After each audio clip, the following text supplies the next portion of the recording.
It's unbelievable. And especially Darius. I grew up listening to Hootie and the Blowfish. So, you know, I wrote Don't, one of my first songs I wrote when I got to Nashville.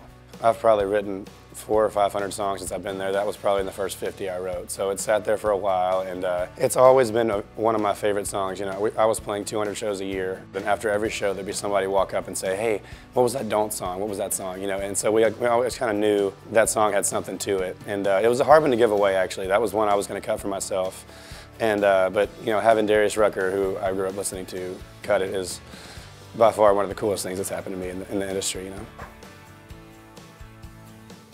Whiskey's Fine is the most me because it's got a bluesy. I'm from Mississippi, so I kind of have that Mississippi blues in me, and that's how I like to sing. And I tell people I can't sing if I don't mean it. You know, you could tell if I didn't mean what I was singing. And that one is just kind of allows me to cut loose. And there's been an energy about that song live even before it was out, and anyone knew it. You can just kind of tell it was going to be maybe a special song. And it's a song about come on in, the whiskey's fine. It's kind of.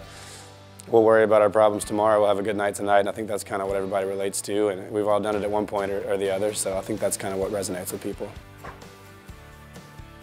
You know, the way I like to describe it is just honest and real most of the time. Like I just said, I can't sing it if I don't mean it. I've never really had lessons or anything like that. I just want to sing what I feel, and when someone listens to my music, that's what I want to happen. I want them to believe me.